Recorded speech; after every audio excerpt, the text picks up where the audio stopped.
Good students, आज हम हमारे बीएड फर्स्ट ईयर राजनीति विज्ञान का शिक्षण शास्त्र विषय के अंदर जो हम टॉपिक पढ़ रहे थे वाद विवाद विधि, इसको कंटिन्यू करेंगे।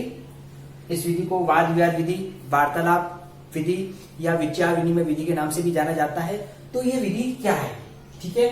तो इस विधि के बारे में हमने जान लिया था कि इस विधि के अंतर्गत हम बच्चों के अंदर तर्क क्षमताओं का विकास करते हैं। बच्चों को किसी समस्या, टॉपिक, प्रकरण से जोड़ते हुए उस पे विचार विमर्श, वाद विवाद करने के लिए तैयार करते हैं। तो ये विधि थी हमारी। तो इस विधि को समझते हुए आज इसके हम गुण और दोषों के बारे में जानेंगे कि ये विधि अपने किन गुणों और के माध्यम से इस विधि की महत्वता या इंपॉर्टेंस बढ़ जाती है। जैसा कि ये विधि बच्चों के एक मानसिक विकास के लिए बहुत ही उपयोगी सिद्ध होती है और बच्चों में बेहतर विकास करती है। इसी को समझते हुए उसका पहला गुण है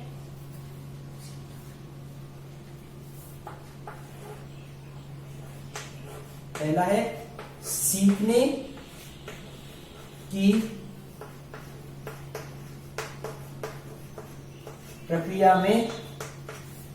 की प्रक्रिया में बालक सक्रिय रूप में भाग लेते हैं। इस विधि की विशेषता यहाँ पर यह आ जाती है, गुण आ जाता है कि इस विधि में बालक सीखने की जो प्रक्रिया, उस सीखने की प्रक्रिया में बालक सक्रिय एक्टिवनेस लेकर पार्टिसिपेट करता है, उसमें भाग लेता है। बच्चों के अंदर एक्टिवनेस और जागरूकता टाइप आ जाता है और वो सक्रिय बन जाता है। सेकेंड है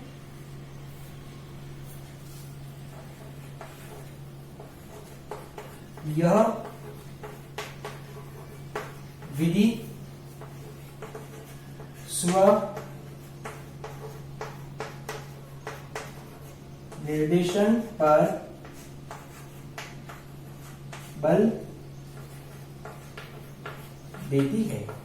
इस विधि का एक गुण यह है कि बच्चे के अंदर, बालकों के अंदर स्वनिर्देशन की प्रवृत्ति आती है, स्वनिर्देशन में बल देती है। बच्चे खुद के बेस पर, स्व के आधार पर निर्देशन देना प्रारंभ कर देते हैं। फिर अगला है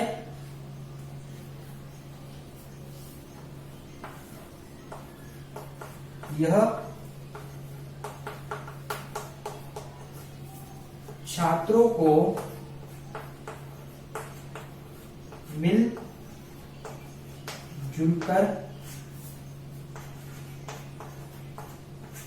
कार्य करने का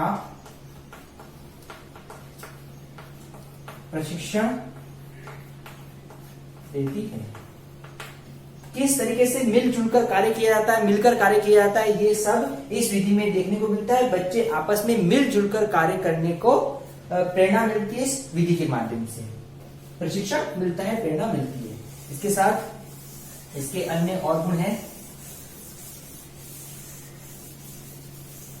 अगला गुण है इसमें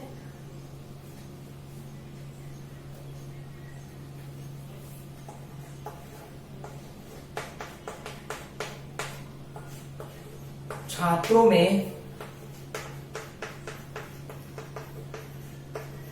सहिष्णुता एवं सहयोग की भावना का विकास। इस विधि का एक गुण यह है कि इस विधि के माध्यम से बच्चों में सहयोग एवं सहिष्णुता की भावना का विकास होता है। बच्चे आपस में सहयोग के माध्यम से, सहिष्णुता के माध्यम से सीखते हैं और उनका अच्छे से डेवलपमेंट होता है। अगला है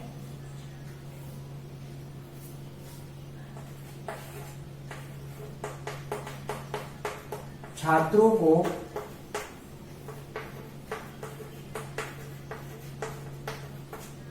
विषय वस्तु का चयन एवं संग्रहण करना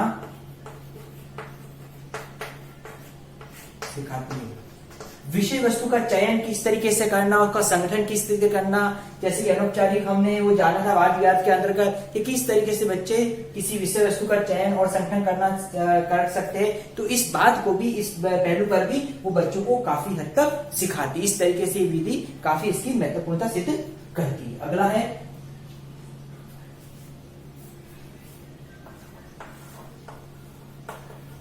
भावों एवं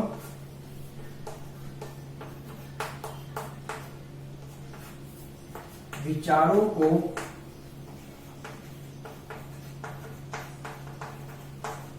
सुव्यवस्थित ढंग से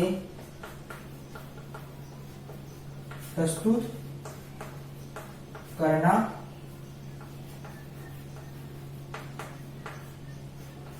सिखाती है। किस तरीके से अपने भावों और विचारों को दूसरों के समक्ष प्रस्तुत किया जाता है, इस तरह से विचारों को सुव्यवस्थित ढंग से प्रस्तुत करना ये बच्चों को सिखाती है। इसके अलावा इसके और गुण हैं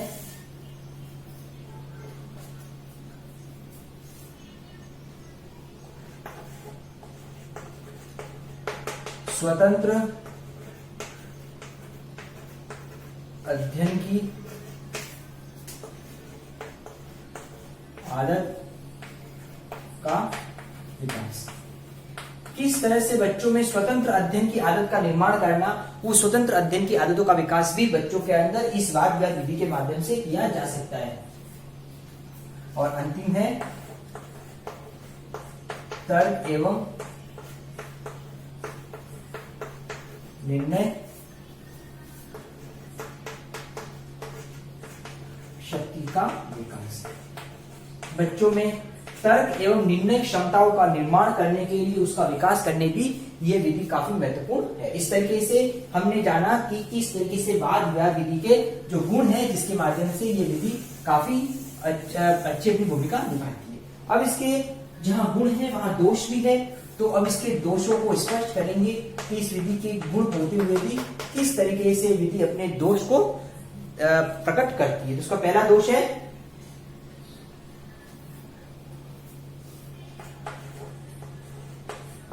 समय की अधिक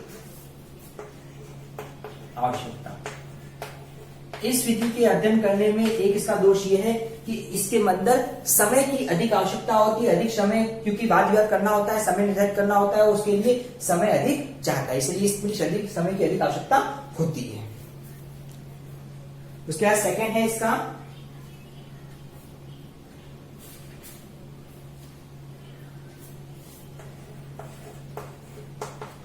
छात्र निरर्थक वाद विवाद में समय नष्ट करता है। इस विधि का एक दोष ये भी है कि कई बार अमूमन बालक विषय से भटककर, अपने प्रकरण से भटककर अमूमन मतलब निरर्थक वाद विवाद का करने लग जाते हैं, उसमें समय नष्ट करते हैं। अगला है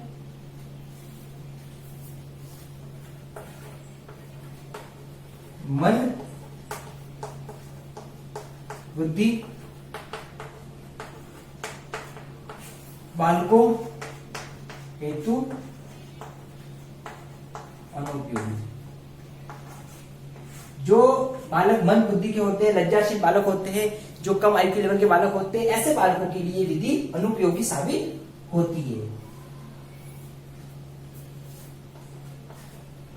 अगला सभी शिक्षक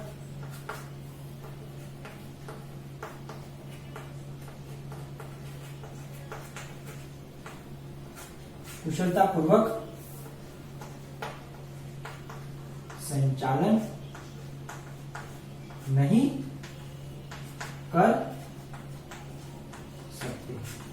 हम कहें सभी बच्चे, सभी शिक्षक इसका कुशलतापूर्वक संचालन करें, लेकिन ये सफल नहीं हो पाता, सभी शिक्षक इसका कुशलतापूर्वक संचालन नहीं कर पाते, क्योंकि ये विधि को करने के लिए काफी कुशलताओं की आवश्यकता होती है। इसके अलावा जो अंतिम है,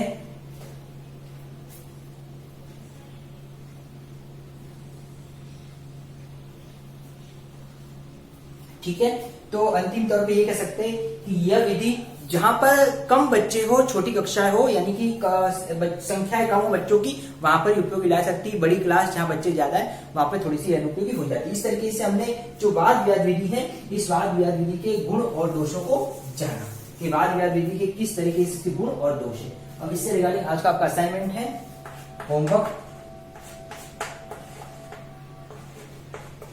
वाद विवाद विधि के गुण एवं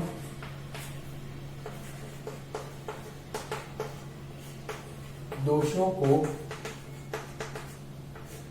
स्पष्ट कीजिए।